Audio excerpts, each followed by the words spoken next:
I'd like to introduce John Cutler, and John is our Chief Information Security Officer here at Marshall.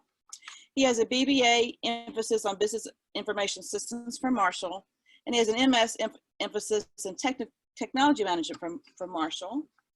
And in his pastime, he likes planes, trains, and automobiles. He says he enjoys air shows and aircraft museums. He's also been building and flying model of radio-controlled aircraft. And he's always loved the railroad growing up in Huntington. And he would love to learn more about the era of big steam engines. So John keeps us safe on campus. He says he manages risk and raises awareness of information security around campus. And I remember one of our, I think it may have been our first or second meeting that I had with the group, and we had focused on cybersecurity, and everyone loved that so much they asked for it again. And so I asked Mr. Cutler if he would speak to us. And at the end, he'll leave time for questions and answers. So don't be shy about your questions and answers, because I know a lot of you have a lot of concerns. And I think we all do, especially in the age of Zoom and what we're having to do remotely. Technology really is our friend at the moment, but there's also risks with it. So Mr. Cutler, if you're ready, we're ready for you to begin. All right. Thank you, Elizabeth, for that great introduction. And please, John. Okay. Mr. Cutler's my dad. Okay. He's retired from the power company. So when someone says Mr. Cutler, I'm looking over my shoulder to see if Dad's around. So I was sharing with Eric here a few minutes ago. I'm, just as a lot of our colleagues and faculty on campus have been asked to do things a little different here the last several months, I'm trying something different here. This is the first time I've given a virtual presentation, and I'm using a different presentation tool. It's a product called Shui. It's part of the Microsoft Office 365 suite. It's a solution of products that we have on Marshall campus. I know there was a little discussion before about Teams and Zoom and things like that. Teams is a Swiss Army knife of services that Microsoft also has available. One of the pieces there obviously is the conferencing piece, but there's additional collaboration features there. And so just like a lot of technology, it may not be one size fits all. And we have a lot of folks, and we appreciate the feedback that we get from folks where they say, hey, I like this feature from this product, or this other characteristic of that product just drives me crazy. So if you guys do have experiences with those things that you want to share with us, we always appreciate constructive feedback. So in terms of kind of the pace of things, I've divided the presentation up into about 3 sections. So there'll be a kind of a transition in between each of the sections that I'll stop, and if there's any kind of questions about that particular topic, we can take those, or if you guys would rather just keep forging ahead, we can wait. And as any good presentation, you've got your final Q&A slide, so that's there as well. So without further ado, I'm going to go ahead and start sharing the presentation. Talking with Elizabeth several weeks ago about a topic, and she said, I'm on share. She mentioned the interest in the cybersecurity part of things.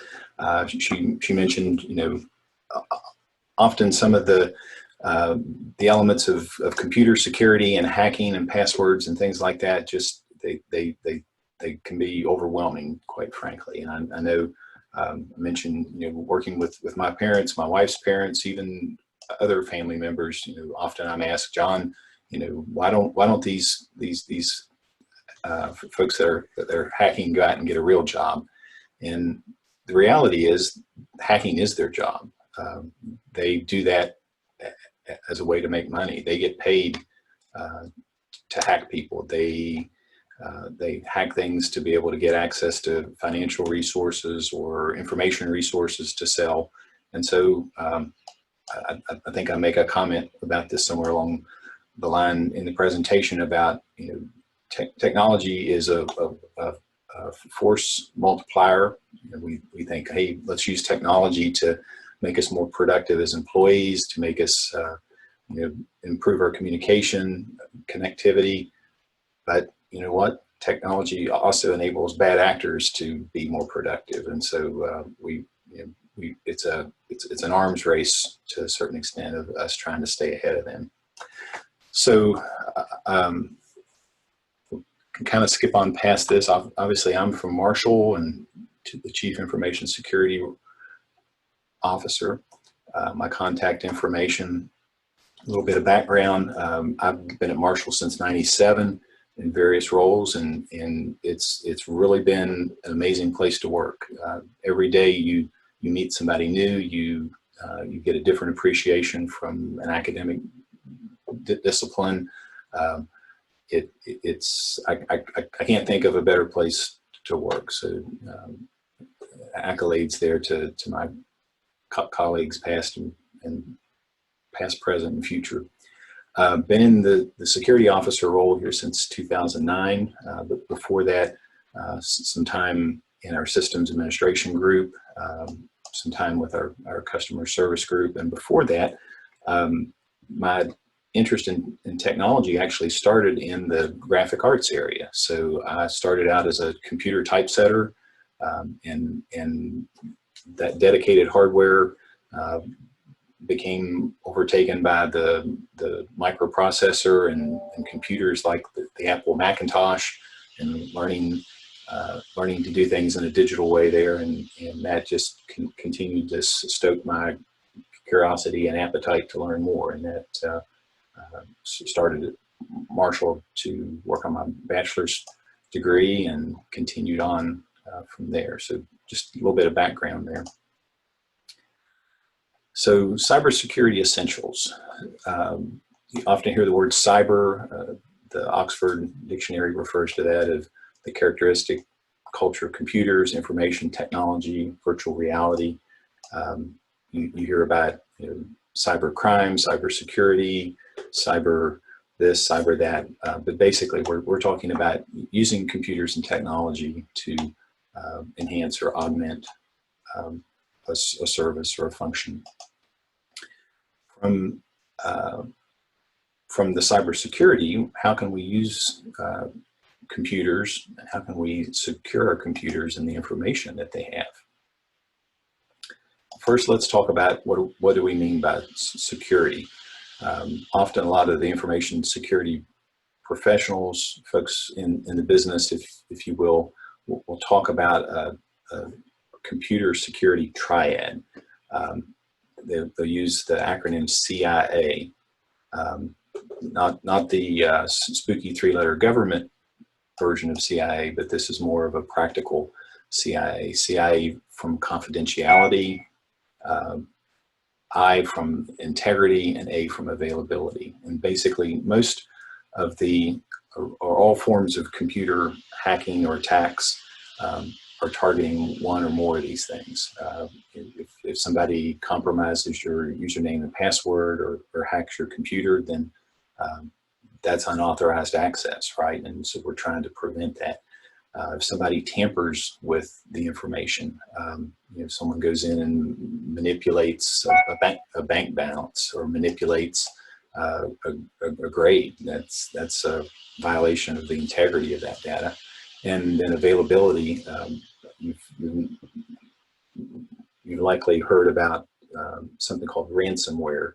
It's a type of a virus or malicious software that can get on a device and encrypt files and basically take your ability away to read that data. And the bad actor will hold your files, your pictures, your documents, your digital content ransom until you pay them some amount of fee. So those are just kind of three examples and three areas there of the security portion. So I've kind of already answered that about why do we need to be concerned, but obviously there's hardly a facet of anything that we do that doesn't have a digital or a computer component to it, whether it's communications. We're using the miracle of web conferencing, web meetings, electronic email, voice chat, things like that. A lot of our income, paychecks for retirement accounts, benefits, those come in electronic means. Every day there's some new device that's created that is connecting to the network. And we'll talk a little bit later in the presentation about a term called Internet of Things. I kind of look around my house, and I've got that little device that begins with an A, but I don't want to say her name because she might, speak up and order 50 pounds of dog food for me, or a thermostat on the wall that helps keep the house cool or warm, or your some folks have went as far to instrument their hot water heater and water pumps and things like that, so that if they're away from the house, if they sense water's flowing, maybe a leak, or maybe there's an intruder in the house that's using the facilities, it can be type of an alarm system. And it's just as we're talking about a force multiplier, then it's not surprising that folks are using technology from a warfare perspective, cyber warfare. There's always been the counterintelligence, spy versus spy sort of thing, but the extent that devices and systems and infrastructure are interconnected these days makes that a very present danger to be aware of. We were talking, or I mentioned earlier, my parents asking, well, why do folks hack? And it's kind of go back to the days of the glamour of bank robbers and train robberies and things like that. And folks ask Willie Sutton, I believe this quote was attributed to him, Willie, why do you rob banks? He said, well, that's where the money is. Well, why do people hack computers? Basically the same answer. That's where the money, or where the finances, to perhaps another extent, the reputation or prestige of a person or organization. So let's talk a little bit about our adversaries. And again, I'm just laying a little bit of a background here. You probably have heard in the press or in news articles and things about a term called script kiddies. This is somebody that is just kind of learning how things work. They're a curious person. They're out there seeing what all they can get into, not necessarily intent on causing people too much harm. Many cases they're doing it for the thrill or bragging rights, but quite often they see the potential, and they might get recruited by kind of this next level up of a group called cyber criminals. Basically folks who make a living with a profit motive. Kind of think of this as organized crime in the 21st century, and that does exist. There's markets for buying and selling stolen credit cards, and for laundering money through electronic means and things along those lines. If we go to the next level of bad actors, you often will hear the term nation state, and this starts bordering into the cyber warfare. Often there's articles in the newspaper, news stories about, well, we think that this may have been the North Koreans, or this could have been a breakaway former Russian republic that's got an axe to grind with somebody. But they are generally using sophisticated techniques. They're out to perhaps steal secrets or disrupt commerce. In some cases, outright inflict harm by shutting down electrical grids or things along those lines. And then another group here, perhaps maybe not in a complete escalation of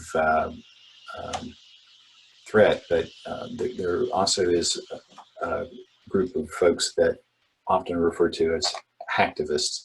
And these are folks that have computer, very computer savvy, but in many cases they have a political or other agenda that they want to wage.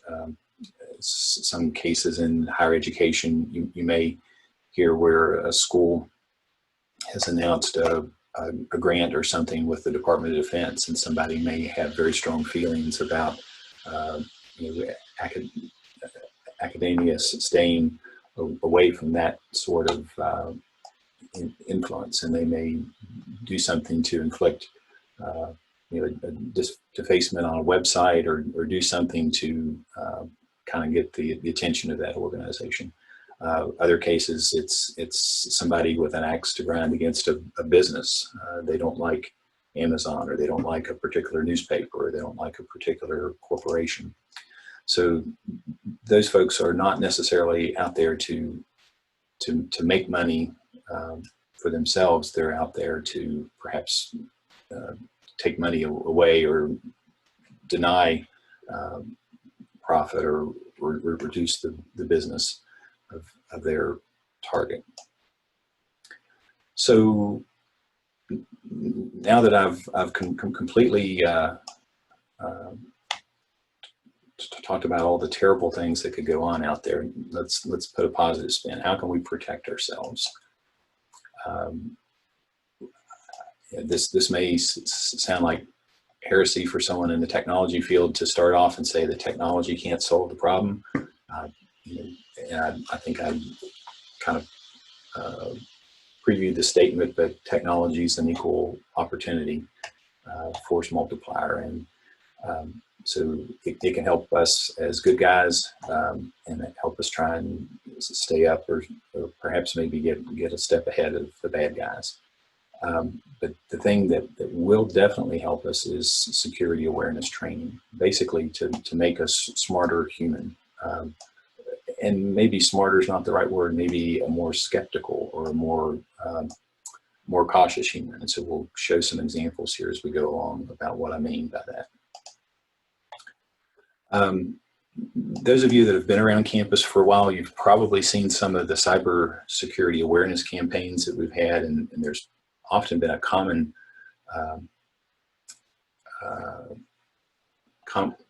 theme that revolves around stop, think, and connect. And we're going to try and tie that into a few of the points here. It's a pretty simple and reliable principle. In many cases, you can fall victim to something just by acting too quickly.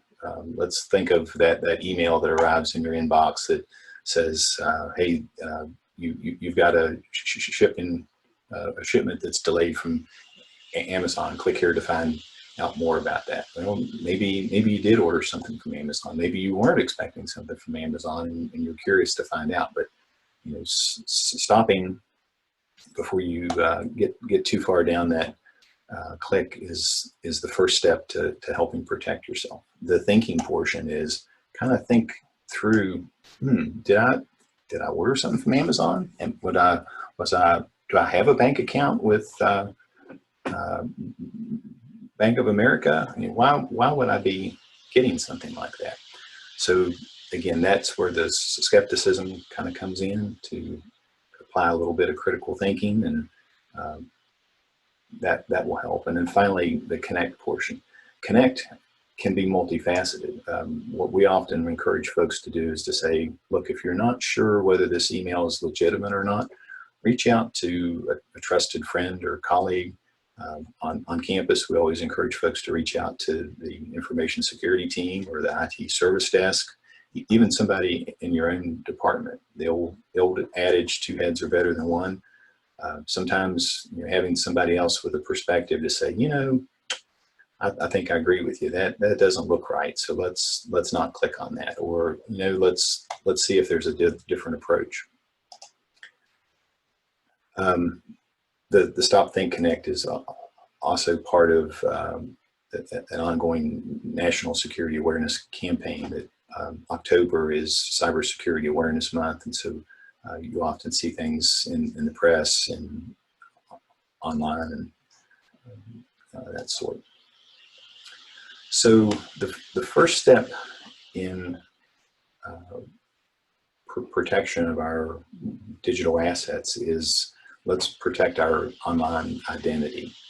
And by the identity, about every service or device that we use, usually there is some sort of authentication. There's some sort of logon with a username and password. And human nature being what it is, we often take the path of least resistance. If the service lets us use our regularly or commonly used email address, that's easy to do. And because none of us really enjoy having to juggle any more passwords than we need to, often we just, well, let's just use the same password. Therein is where the bad actors take advantage of us. They're, in addition to good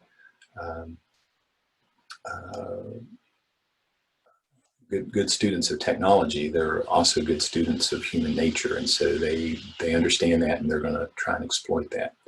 So, of course, this is where you expect that I'm going to start a quick lecture on what we should do with passwords. And you're partially right, but I'm gonna maybe walk through some challenges here of maybe conventional thinking. This covered this up, but most folks have seen the joke about, the password has to be some combination of letters and numbers and doodles, and of course, in Dilbert cartoon land, an essential password also has to have squirrel noises in it, so that makes it secure. The myths or conventional wisdom is your password has to be very hard. It has to, be unpronounceable and something that you have to write down, and it's just hard to remember. And then on top of that, then your IT folks or your security folks say, don't write your password down. You can't write that password down. And then, even after you've tried, you memorize that password, now the IT folks or the security guys, we're the worst. So I've heard. Now we come back around and say, you got to change that every 90 days, every 60 days. No, it's really secure. You got to change it every 30 days. And for heaven's sakes, don't share that with anyone. Don't give anyone else your password. Well, let's challenge a few of those myths here. So what I want you to think, if you don't take anything else away from this presentation other than John's got a nice green shirt and Zoom's a great digital media thing, think about passphrases and not passwords. And I'll show some examples here of what I mean by that. Too often, passwords have been something like Marco 1941, or your dog's name and a digit, or something like that. And that's a password. And what I want you to think of is a passphrase. You want to stay away from what's referred to as dictionary words, just the password being a single word and maybe some punctuation. We're all partial to pets' names, our favorite car, our favorite sports team, but those are easy for bad actors to guess. Like I said, they're excellent studies of human nature, and they're gonna exploit that wherever they can. A passphrase is often a sentence or a phrase, or a verse even. This first example here is, password could be a sentence, at least 12 characters long or more. So this sentence, this could be a password with or with a question mark. That could be a password. So, well, John, that's got spaces in it. The spaces count as a special character. It's got capitalization, which most password systems want you to have. It's got a punctuation mark there at the end. It's lengthy, right? It's fairly random. Who would think that my password could be your password?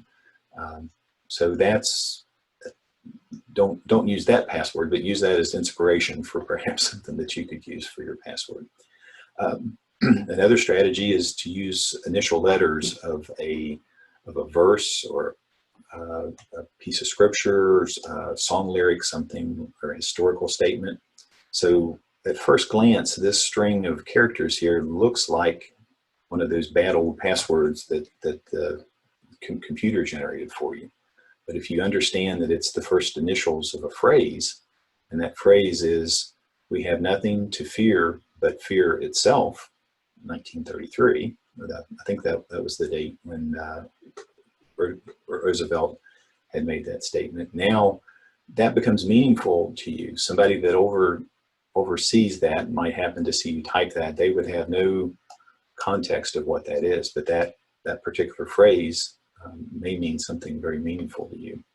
And then something I use frequently in an academic environment, we have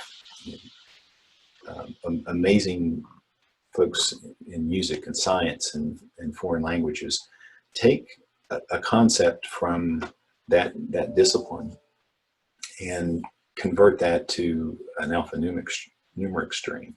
I'm a lot better at technology than I am at music, but my understanding is with musical notation, there's letters that represent. Morning, give me a second. I got to get John onto my iPad so I can support this meeting. Hey, Eric. But I'm here. Okay.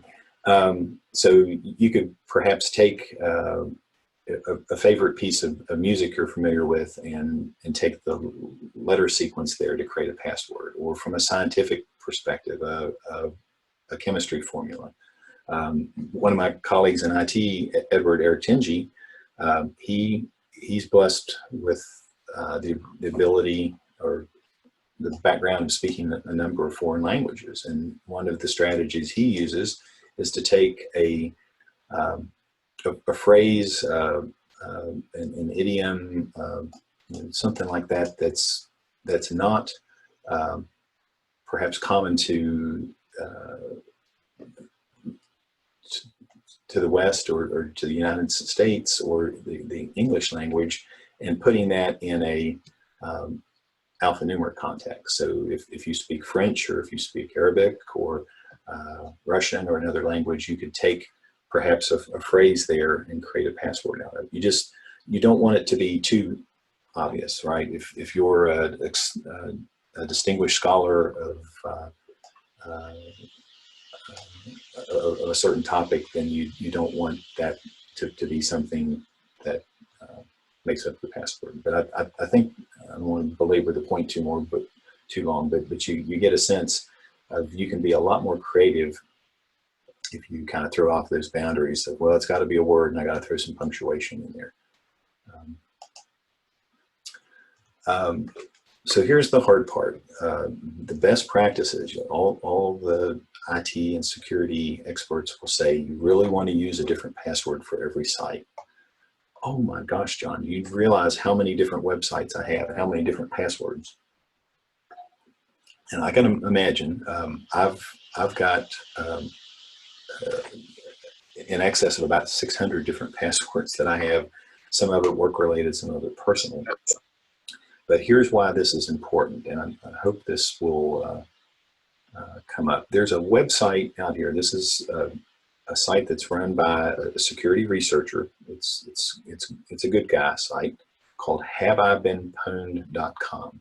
Pwned is kind of hacker techie spelled, and I've included these links in the presentation, and I can give you all a copy of this afterwards. But if you just Google that phrase, "Have I been pwned?" you'll find this site.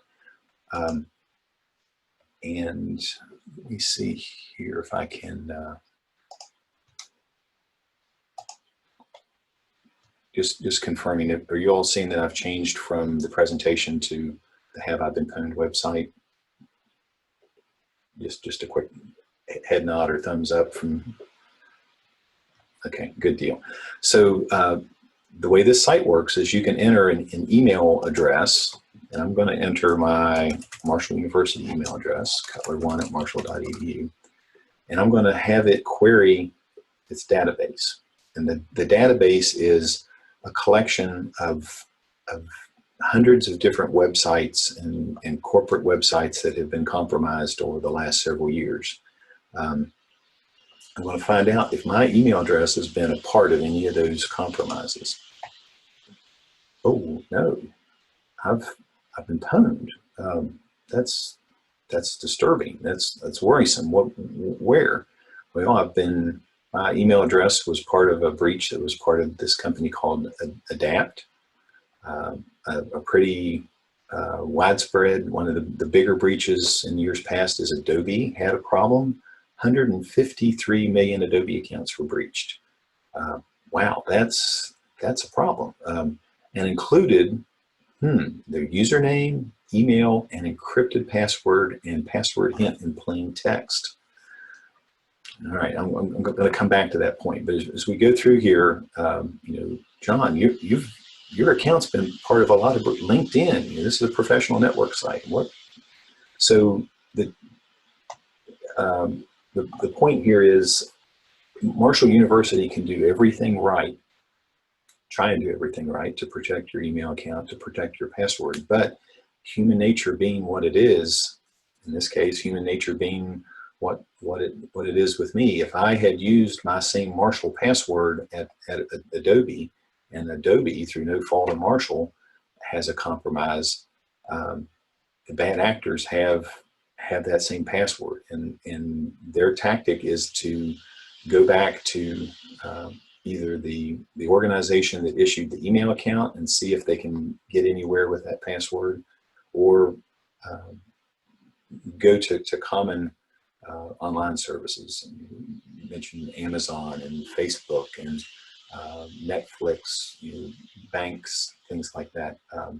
They have automated tools that can take these harvested email addresses and passwords and go back and see if those work. So back to the presentation, if you have a practice of using that same username and password across multiple sites, if any of those external sites get compromised, and unfortunately the problem these days is it's not if a site is compromised, it's when. At some point in time, everybody is faced with some sort of compromise in the system integrity, whether it's a small scale or large scale. So if you're using the same username and password across all those sites, the bad actors will have that, and they will try and pivot. They will try and take those credentials and see where they can go. Kind of think of the digital equivalent of, hey, I've got a set of keys.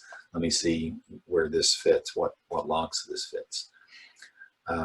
And once that password, once that username or that credential is breached in one of these password lists, you can never really confidently use that again. The bad actors keep those lists. They just continue to build these catalogs of compromised accounts, and they'll keep trying. And if they don't try, then one of their colleagues or somebody else will try. So takeaway point there is, let's see if we can find a different way than using the same username and password everywhere. We'd already been there. So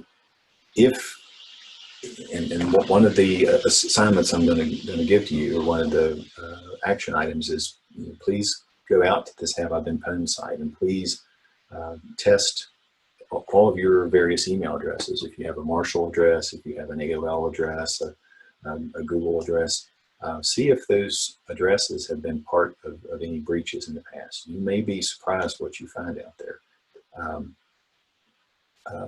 If you do find that your accounts are out there, in any of the reputable companies, I know in the case of Adobe, right after their breach, they followed best practice and notified all of their customers who had their accounts exposed to say, hey, we've had a problem. Here's what we're doing about it. We've disabled your account to log in to the service, and next time you come back to use your account, you're going to have to change your password. So they've handled that in a responsible manner. But if you see something that you've not been aware of, or you were not notified, then what you need to do is very quickly, if you still are a customer for that company or that site, change that password. If you're using the same password across multiple sites, then you need to do a quick inventory of where else might you have used that and change. Oh, sorry, here, I need to refresh. It's not good. Bear with me while I jump back.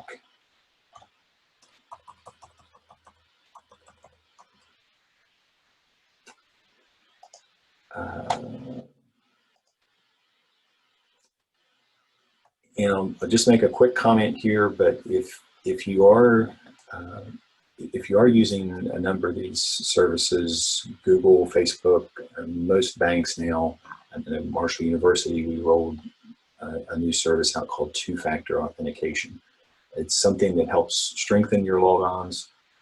It helps reduce the risk of your account getting compromised. And basically, when you log in, it's something that you know, your username and password, and then something that you have or something that you are. In the case of Marshall and a lot of the other systems, you might register your mobile phone number, and when you go to log on, you'll get a text message, and that text message will have a random generated PIN or code that you can enter in. And that provides an extra layer of protection. Most of those services have the ability that once you've authenticated from your phone or from your office computer, your home computer, they'll remember that and view that as a trusted site or a trusted device. And in many cases, you won't have to do that every time you log in. In some cases, you may have to do that if you have a computer update, if you move to a different computer, if you're traveling, those sorts of things. So just kind of keep that in mind, is that you may sometimes get an unexpected second factor request on a device that you've worked on before, and that's just the security doing its job. Keeping track of so I was kind of setting the stage here of myth number 2. Never write down your passwords. Well, you actually can write down your passwords. You just need to be secure about that. Little screenshot here of something called the Internet Address Password Logbook.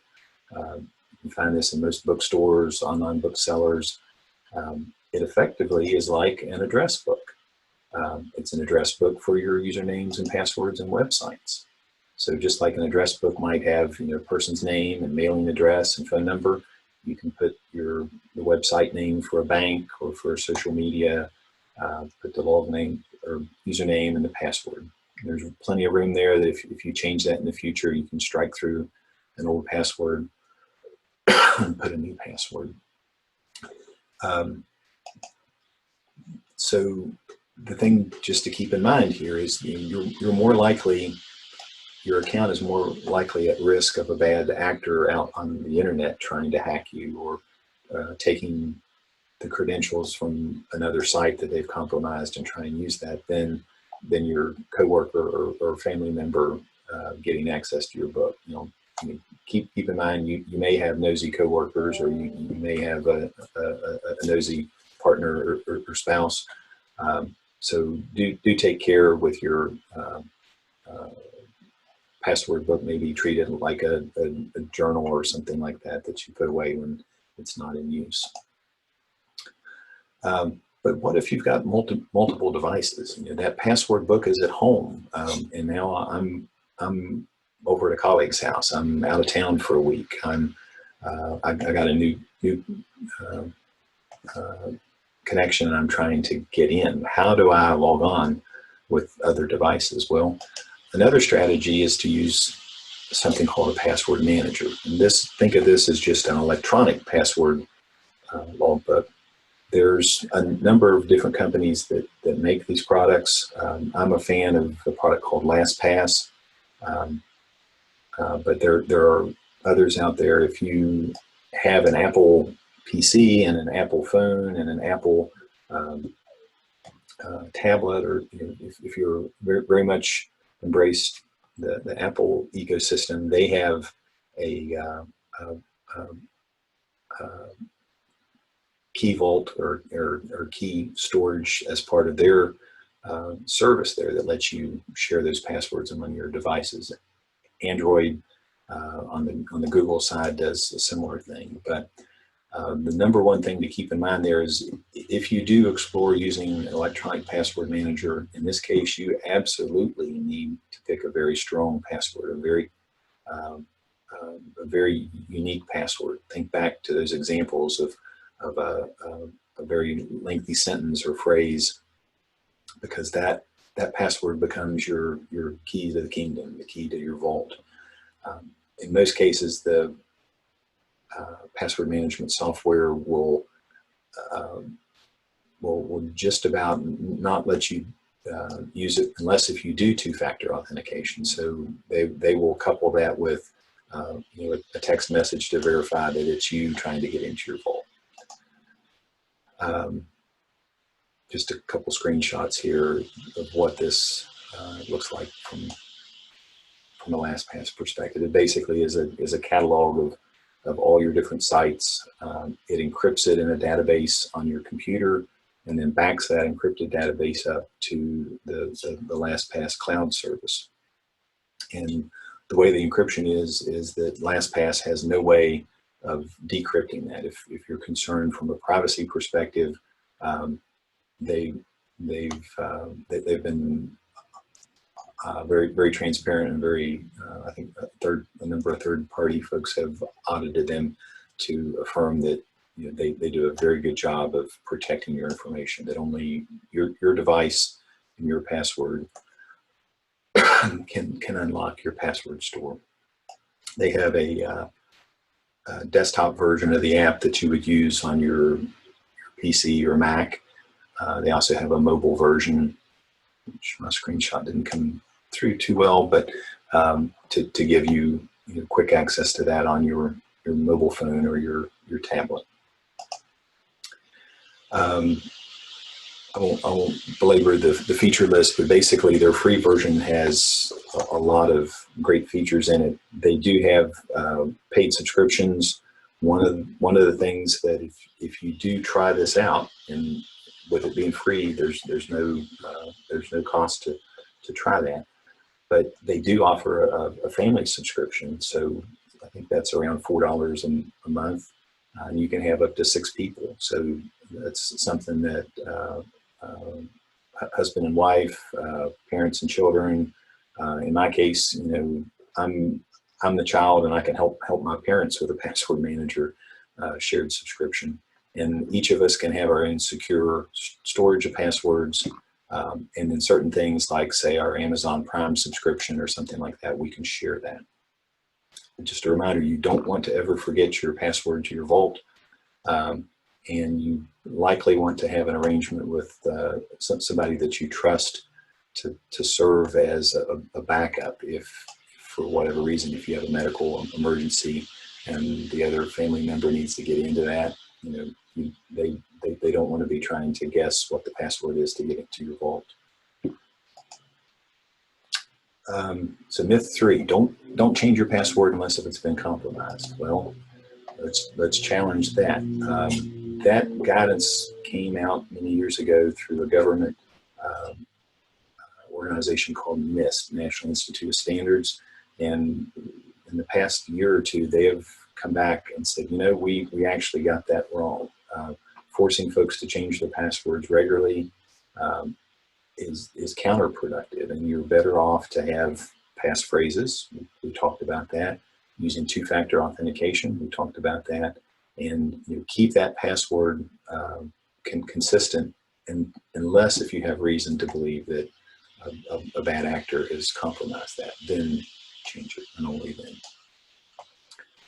then. And it is okay to share some passwords, right? If you've got a joint checking account, it probably doesn't necessarily make sense to have a whole bunch of different logons.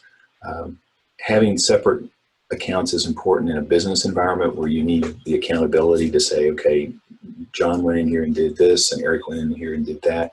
But in a family environment, it's often convenient and acceptable to share subscriptions, and a number of companies make it easy and allow that to share one purchase among multiple family members. So we're come to a recap point here, action things. Please, when you get a chance, go out to haveibeenpwned.com. Check all your email addresses, see if any of those have appeared on any of the lists.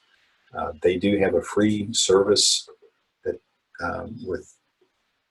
at Have I Been Pwned, that if you register your email addresses with them, they will let you know if they come up in any future breaches. So that's helpful to have, that someone's looking out for you. You don't have to share passwords. It's just the email address. Do go ahead and consider either doing the password logbook, whether you want to get the password specific one or just repurpose an old address book.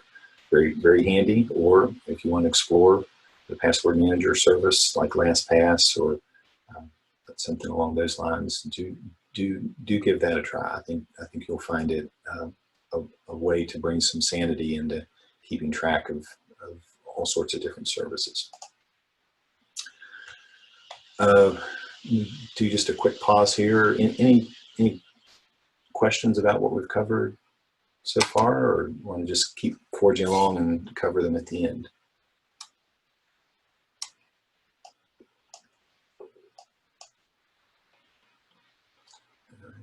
I think we're good to keep going. I think they're going to wait maybe to the end for questions. Okay, hearing no objections, I'll keep forging on here. So we spent a lot of time talking about identity. The last two sections won't be quite so lengthy.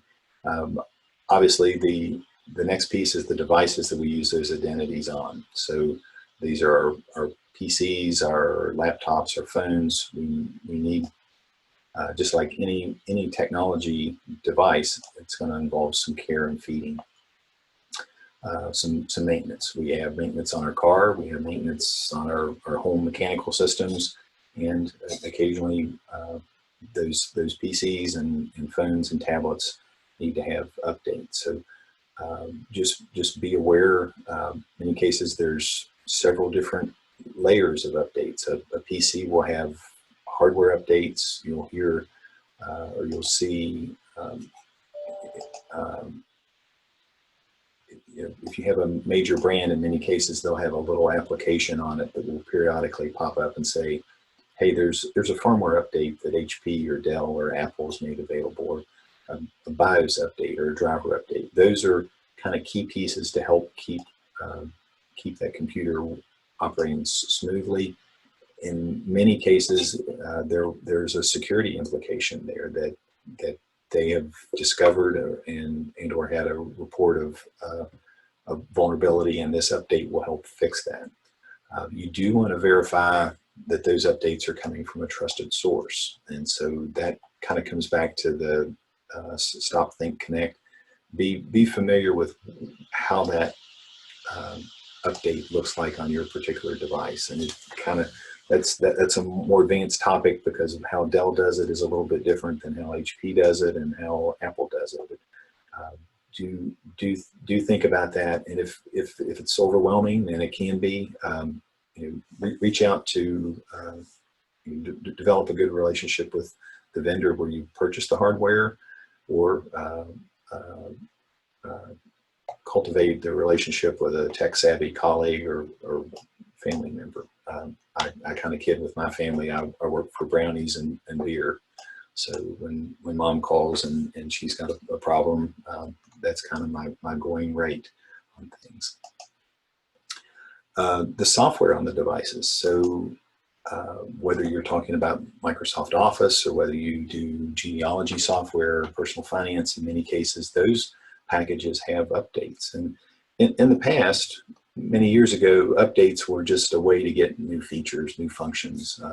Maybe if you're a little more on the cynical side, a way for the vendor to get a little extra money from us. But in today's realm, those updates are essential to close security vulnerabilities, and in some cases some defects with those products.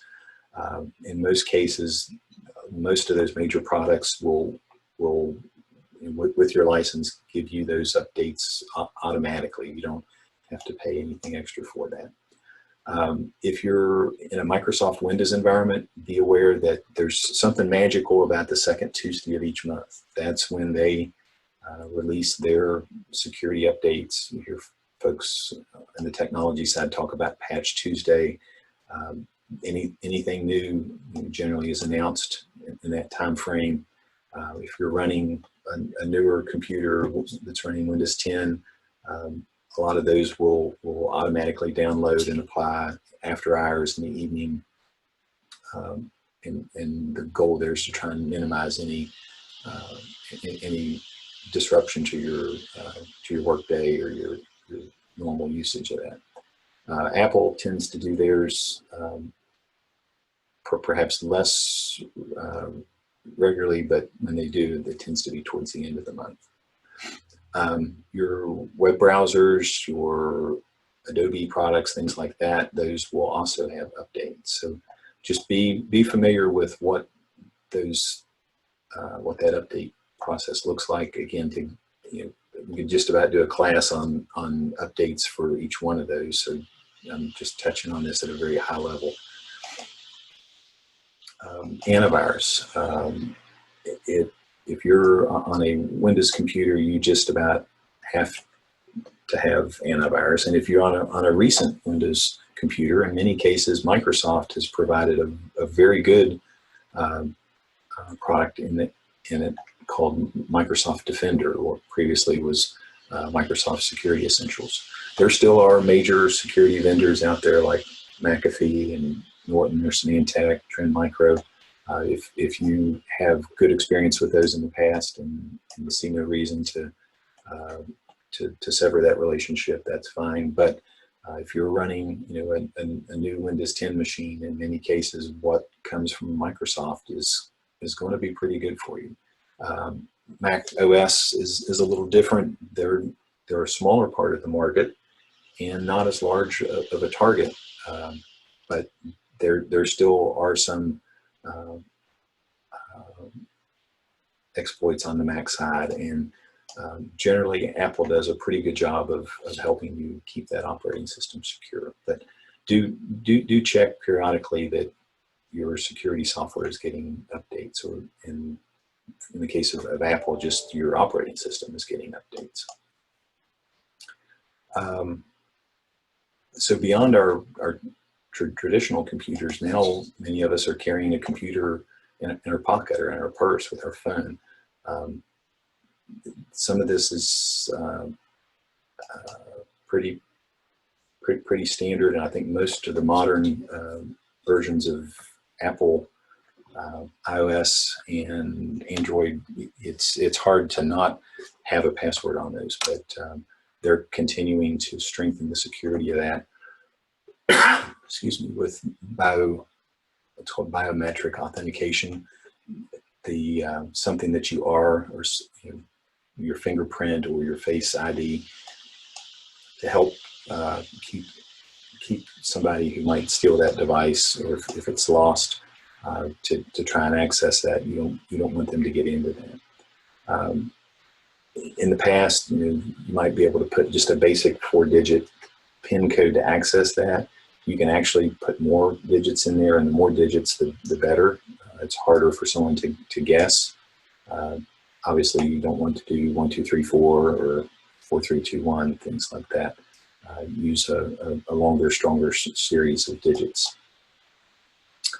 You also want to be mindful of your network connectivity. All the passwords, all the devices that we have, we still need to have a conduit to connect to the services that we use, whether it's email, streaming media, or whatever. So at home, most of us are going to have some sort of broadband router or wireless access point.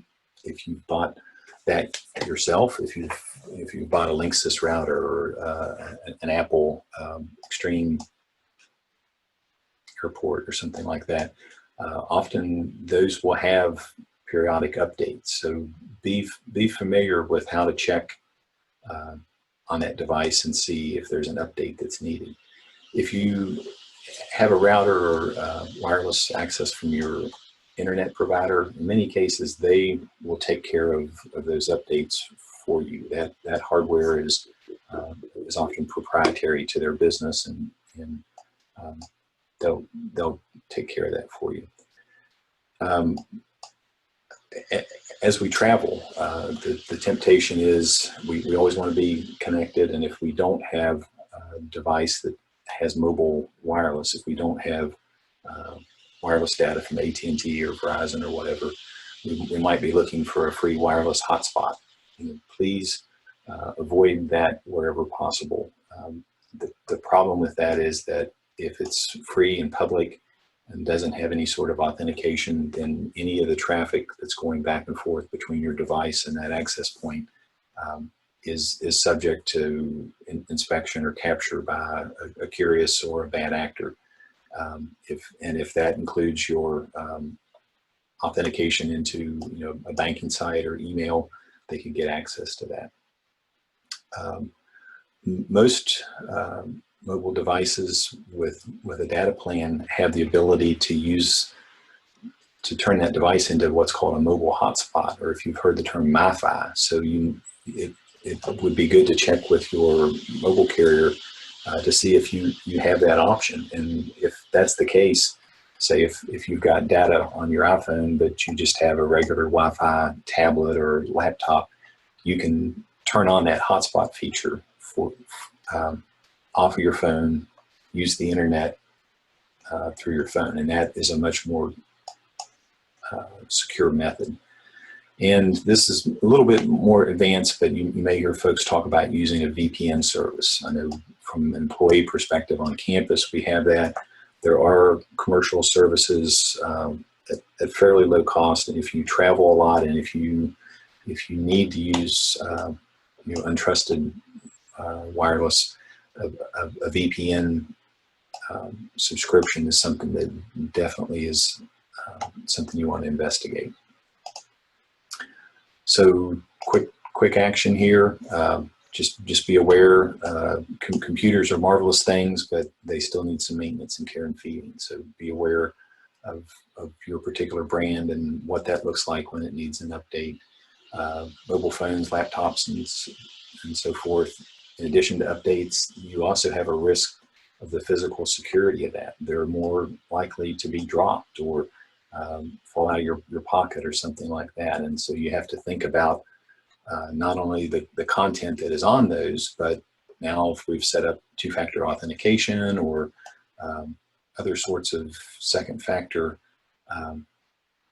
could that lost or stolen device be used to get in to resources that you have? So just be mindful of the physical security of that. And again, the networks, the conduits, secure your home network. Be suspicious or mindful when you're connecting to external wireless networks. So protecting our data. This, we've talked about a lot of digital things, but in many cases, data loss can occur just by just human error. How many times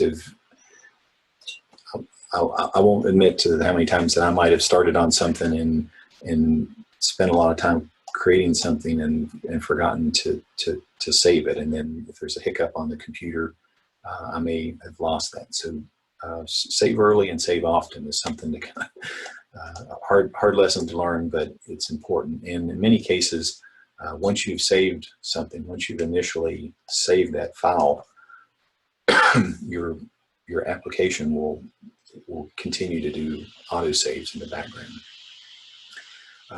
Backing up important files on a regular basis. Get a couple of USB hard drives or a high capacity thumb drive. Depends on how much data you have. If you just have some pictures, some documents, you probably don't need to spend a lot of money to get a fair amount of protection. You can alternate your backups on those two devices and keep one of them off-site. So if there'd be a problem with the home computer, if there'd be a fire or a loss of that device, you can at least be able to restore and recover some of that from your backup drive. Cloud storage is a huge benefit these days. iCloud, if you're in an Apple environment, Google, Microsoft has a OneDrive service on campus. Our OneDrive provides students, faculty, and staff a terabyte of information that you can store. But you just want to make sure that you use a second factor, because if you can get to it in the cloud, you don't want the bad guys to get to it in the cloud. So take steps to secure that. And don't forget about the physical aspects of things. We all have, I think many of us still get things in paper form, though there's a growing trend towards putting things in electronic. But those financial documents, medical documents, if you have a shredder, shred those. If you've got a outdoor fireplace or a little grill area, you can burn them there, but to safely dispose of them. So we're going to jump through a quick wrap up here in terms of online attacks. We see a lot of different email attacks on campus. Some of it is just good old-fashioned junk mail, something that you didn't ask for, you didn't want, but otherwise not necessarily malicious or hostile. Check with your internet provider and see if they have an address or some way that you can submit that to them if you need some help in reducing that. They're usually eager to help you be happy there. Phishing is a more dubious issue. Phishing is a bad actor trying to trick you into revealing sensitive information. They're very good at creating websites that look like trustworthy sites, or some of these phishing scams come around on a regular basis around the holidays or around tax time, or if I think there's been a rash of phishing with COVID-19 to say, here's an important update, you need to click here to learn more. So they are preying on our curiosity or our desire to learn more about that topic. And so just be careful, stop, think, and connect when you get those. Here's a quick little example. Here's perhaps a fishy email that we just received. The subject came in, it's urgent. It's from this help@delivery.com. There's a invoice attachment. It's to me as a customer. Well, that's nice, and we've got something waiting for you. Well, let's learn a little bit more about this message. Well, first off, this email address is just not right. Look at the address. The bad actor is trying to spoof, trying to make it look like something trustworthy, but it's not. So be careful. In many cases, you can hover over the address and see what's there. For people, if they are essential workforce, if they go in public. I think someone's off mute there. Another common tactic is be aware or be on the lookout for something that's attached that you're not really expecting. So in this case, not only did I not recognize where it's coming from, but I really wasn't expecting an invoice. So that's another kind of telltale sign. The next thing here is generic salutation, dear customer. Well, if I'm really a customer, they know my name's John Cutler, and the ability to do customized mail merge is many years old. So why aren't they calling me by who my name is? So this is further suspicion. well, they've got a check waiting for me, but what, the verbiage on that looks a little out of sort. So those are also other little telltale signs. We recently have check waiting for you. Well, broken English might be something to be cautious about. If it sounds too good to be true, we've got $10,000. Really? This is probably, if your skepticism alert's not going off by now, it should be. All you got to do is kind of confirm your identity. Again, they're trying to reel you in here. They've included a link. It's deliverycompany.com, but again, some of this just isn't adding up, and almost always there'll be some sense of urgency. You have to reply by this amount of time, or you're going to lose the opportunity. You're going to have your account disabled or something like that. So those are all telltale signs of something. And then what we preach pretty regularly to folks on campus is don't be bashful about taking ownership for the message and having a follow-up point. Bad actors are generally pretty notorious about just saying thank you or help desk or IT, and you don't really know who to get a hold of to verify that. So a legitimate company will have actual contact information there for you.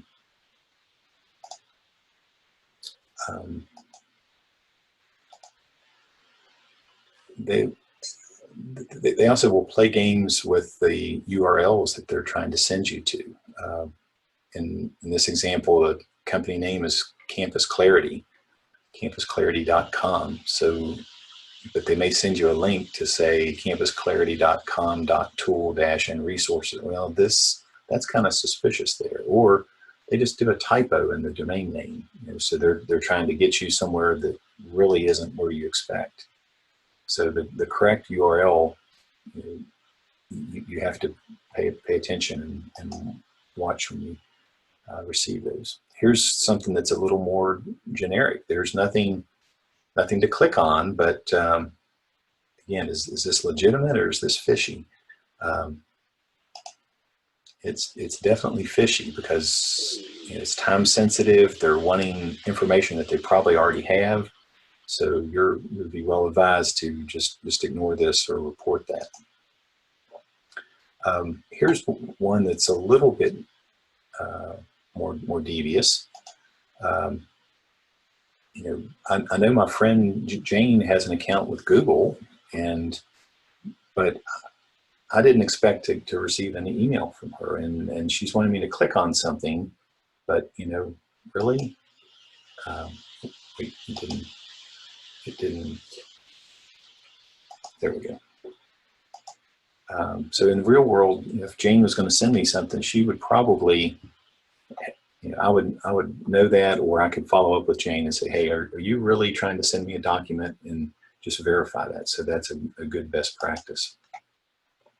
So we'll kind of jump ahead here. We're just about out of time. I had a few more examples of phishing. I was going to say a few things about phone, but we'll have to maybe save that for another time. Do keep in mind who an appropriate support contact is for your internet service or your email provider. Again, do try and identify a trustworthy friend or family member that when you do get an update or think you need an update, something that you can bounce, get a second opinion. And if you do rely on them frequently, give them a token of appreciation now and then. I mentioned sweets, brownies, cookies, bottle of wine, a gift card. Those may help if you need help on a regular basis. You may find that they'll return your call a little more often if you help sweeten that relationship. So just some follow-up pieces here, obviously, and just a reminder, back up your data, protect it when it's offline, know the difference between commercial email, junk email, and phishing. Don't waste your time. If you have software, if your email program can let you blacklist things, it's not really worth your time to add junk mail senders to the blacklist, because tomorrow and next week they're going to have a new address. They're going to have a new address, so they're very likely never going to use that address again. Blacklisting only works if you have a particularly abusive sender and you just can't get off their list and they continue to send from the same address. Remember, bad actors and online tools allow us to create very convincing and very authentic looking communication. So always stop, think, and connect. So we've talked about protecting your identity, spent a lot of time about that. That's key, and will continue to be an ongoing part of this, regardless of the type of devices or equipment or service. Protect your devices. Like any piece of technology, it's going to need some maintenance now and then. You take your car in for oil change, or you have a filter replacement on your furnace. You periodically need to make sure that your computers are healthy, and then protect your data, and kind of be mindful of when suspicious data comes into your inbox and other sources. So the Q&A, I'll go ahead and close this, stop sharing. Now I went through a lot of stuff. Hopefully there's some points there that resonate or pique the curiosity of folks. Anything we want to talk about? You've given us so much to think about. And I think it's really helpful because we're all living on the net even more so than ever. Sure. And even Zoom has been brought up as a device, well, not a device, but as a system that's had its own problems. Right. Any advice to us who are using Zoom and some of these other techniques much more frequently now? Sure. So Zoom is one of those products that does do updates in the background. So I noticed this morning when I connected to Zoom, it popped up and said, "Hey, you have an update. Do you want to install that?" So just be mindful that if you do use it on a regular basis, apply those updates.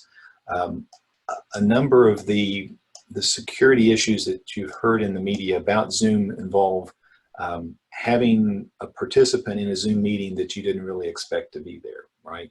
And something that's very common, whether it's in distance learning or distance worship or whatnot, is folks will post a link out there to say, here, click here and join at this time for the church service or for the community board meeting or for the virtual class. Zoom has taken steps to strengthen that, to provide the moderator of that meeting the ability to verify. Often there'll be this concept of a lobby to see who to admit. So I'm not going to admit somebody that I don't recognize that should be there, or have a separate PIN or passcode when you join that meeting. And so often the organizer may send you an email to say, that link that we have out here, when you click on that, you're also going to be asked for maybe a 6 or 9 digit meeting ID. And that's just to make sure that the folks in the meeting are who's supposed to be in the meeting, right? That you don't get somebody in there that's disruptive. So those are some of the major issues that I'm aware of with Zoom. And again, not to pick on Zoom, Microsoft and other technologies. If software is written by humans, and humans are fallible, and so it's just a matter of time before there's something that surfaces. One of the things that's somewhat frustrating to me from an information security perspective is that often we have to think of all the unintended consequences or unintended ways that somebody could abuse that technology. And I wonder, you know, if we had to protect physical realm the same way that we do the digital realm, is that doable? You know, think of the electrical receptacles in your home or in a public building. You know, how, if someone is intent on creating a disturbance or creating a fire, you know, you can't not prevent them from sticking something in that receptacle to start a fire, right? If someone is an intent on breaking a window, you know, it's going to be easy to do that. It's more difficult to get away after you start a fire or you break a window in the physical world, and it's easier for the bad actor to try and get away or to disappear in the digital world. And that's what often makes it so challenging. Is it's hard to find who the bad actors are sometimes. John, I have a question. John? Yes, sir. This is Steve McDaniel. I have a question. I realized as we've done this, I've probably done something really stupid. I write down all my passwords and usernames on a document that I save on my desktop. Sure. So I assume that's probably accessible to anybody, but part two of that question is, if I get rid of that and send that to my trash bin after I write out a handwritten thing that I store separately, is it really gone once I send it to my trash bin? Sure. So couple parts to that question. So again, just like we kind of debunked the myth, writing it down is not a bad thing, but you want to write it down in a place that a bad actor can't get to it. So having that document, you know, having something on your desktop that says password list, if a bad actor compromises the machine, that's something interesting to look at. If you created that document in Microsoft Word, you could put a password on that document. So, you know, if the bad actor gets the list, as long as they don't have the password, kind of think of that as your master password vault. You could put a very complex password, and specifically with the Microsoft products, but I think other major word processors have very strong file encryption, and so they're not going to be able to break that. But your next point of, okay, you've adopted a physical password book or a password manager, is that file really gone? Well, when you move something to the deleted items folder, it marks it for deletion, but it doesn't actually get rid of it till you, in most cases, you right click on the trash can and say empty trash. Well, then when you empty the trash, it's gone for all intents and purposes. If you watch any of the forensic crime things on TV, you know that there probably is a way for a motivated person or party to try and recover deleted files on a computer hard drive. Law enforcement does that all the time, but the longer the time between when you delete something and when they get that device and try and undelete that, the less likely it's going to be there. It just happens from the standpoint of, as you delete something, it frees that space up and the computer is more likely to write something new there. It's going to overwrite that. Also, a lot of that document recovery involves physically taking possession of that hard drive and attaching it to a piece of equipment and running software. And again, that's something a remote bad actor is not likely going to be able to do. So long story short is, you know, it's okay to put it in the trash can, but make sure you empty the trash can. That will make sure that it's marked for deletion on the hard drive, and that's pretty good, and less if you're worried about the FBI or CIA knocking on your door. But I think most folks don't worry about that. Don't have that to worry about. John, this is Bill Wilson. Yes, sir. It seems like on Facebook now there's been a lot of advertisement about photo stick as a data collection. It looks like it's just a little digital or like a Like stick of a thumb yeah, drive or a is USB that, key. do you need to think carefully around those kind of advertisements? I mean, I've often wondered if there isn't some motivation to put something in those that. Yeah. General, I thought I had somewhere, but there was so much content I was going through, I may have discarded it, but there was a general guidance of being careful with online ad placement. You may trust the host site, whether it's a news site or a social media site, but they basically outsource the advertising and some of those things to a company of a company of a company. So you can't always trust that. So getting an idea of what's something that you might be interested in off of a Facebook ad to say, a thumb drive, that's interesting.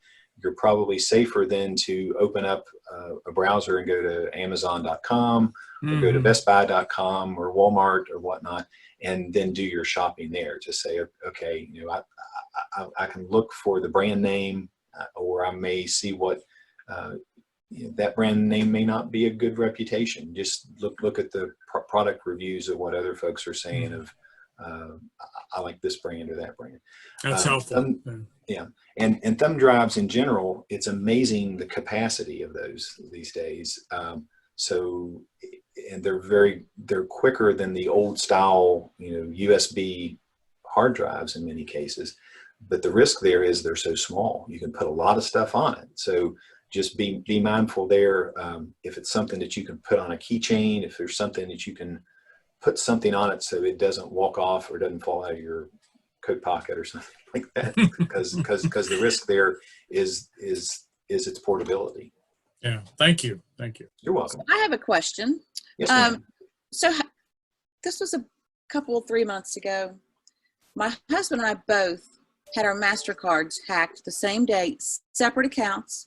And he was in a conference in Columbus, and I had to text him and say, call your company. They had to talk to us. They wouldn't talk to me because I'm on the account, but I wasn't the principal person. But then the account that I'm on, completely different accounts got hacked, which is a nuisance. And so how bad is it with all of our online shopping we're doing because we can't go to the store and get things we need maybe? How bad is it that when you go to, like, when I go to Land's End and buy my daughter's school uniforms and it says, oh, do you want to use, and like 3 of the cards that I might use online will show up? How bad is that they store that? And this is probably a dumb question and I know the answer. Should you just use one credit card only for online purchases because of the ability for cards to get hacked, and they do all the time? So there's a whole bunch of things I can answer there. So let me kind of pick and choose from some good things. So one, understand there's a difference between a credit card and your debit card. So most of us with our checking accounts might have a Visa debit card, and those debit cards, while we can use it like a credit card, that comes directly out of our checking account, right? When we do a transaction, or if a bad actor does a transaction, that immediately takes a hit.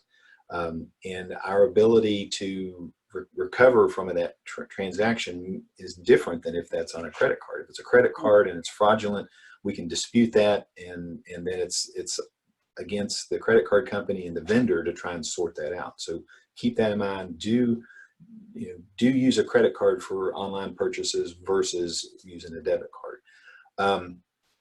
Whether to store from a convenience perspective that information online.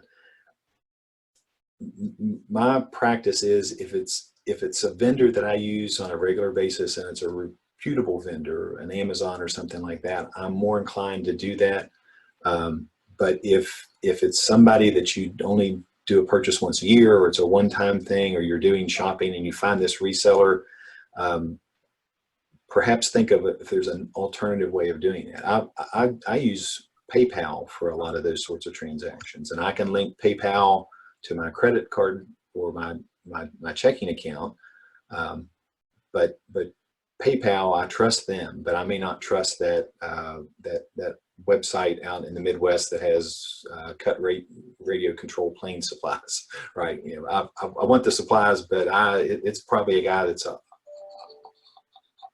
operating his business out of his garage, and so he may not have the same attention to security as PayPal or Amazon is. A little bit more advanced topic, and maybe at some point in the future we can do something else. There are a type of virtual credit card that you can get. Some banks and some financial institutions will let you generate essentially a one-time credit card number that you can use for a particular shopper. I should have been prepared for this, but there's another company that does this for free for a certain number of transactions per year. They can generate a virtual credit card number for you, and so I can send you all a follow-up link if that's an interesting thing. That would be. And you can say this card number is good for X number of transactions. This card number is good for transactions up to some dollar limit. If it's a subscription thing, if there's like online magazines and stuff that you're like, well, I don't want to get locked into this for the rest of my life, you could set that credit card up to say, this is only good for 12 months. You can charge me for 12 months, and if you try and charge me for that 13th month, it's not going to work for you, right? So those are ways to kind of separate your real money and your real credit card from that convenience of transaction. So hopefully I didn't touch on necessarily helping it figure out how or why that you and your husband's cards got compromised around the same time. Yeah. I mean, there could be any number of reasons there, but there are strategies to help you quickly either avoid that or quickly recover should that situation occur. And then Macy's is really good to call me if I've made a purchase, and oftentimes it's a normal type purchase, and it's not always a big dollar amount. And I didn't know this, but Macy's had frozen my credit card, and I went to the store and tried to use it, and I couldn't use it. And I'm like, Sure. I paid my bill. I really paid my bill. Yeah. So I called them, and they said, no, we put a freeze on it because of such and such transaction. I'm like, no, I made that transaction. So I changed the number from my home number to my cell phone so I can get the text message or the call, because we have a landline, we're old fashioned, but I don't often see the message. Sure. And I do appreciate that Macy's is looking out for us. But Right. sometimes that's annoying when when my card was frozen. Our card got hacked one time. We were getting ready to go out of town, the main card we use. And I forget the credit card company, MasterCard probably, and they overnighted us a replacement card so we could go on. Great. Yeah, because that was like our major one. And Thank you for the package, Elizabeth. I got it. Thank you for the package. I got Perfect. Perfect size. Talking about the fraud alerts, I know most of my cards and bank, I know from a university, the P card we have, there's an ability to go in and say, give me a text alert if you see a transaction that meets this criteria. And so you can say, send me a text alert for any charges above $100. You're like, well, I do stuff all the time. Yeah, but if you get something that shows up in a text and it's not something that you've spent, that gives you an early warning before it's showing up on your statement some number of days or weeks later. Be mindful and respectful if your spouse or significant other that you share a credit card with, don't snoop on them if they're doing birthday shopping for you, or don't give them a hard time to say, oh, you're out at the mall, or in my case at Rural King or Tractor Supply buying yard equipment parts. But you can get those advisory text notices to say, hey, transaction was just completed at Rural King for $704 for a tractor part. Okay, well, I just got a message from Eric, and he has to go to another meeting. It's a Zoom meeting. We're on his account. So he's kicking us off. Yes. So I want to thank you so much. This has really, really been informative.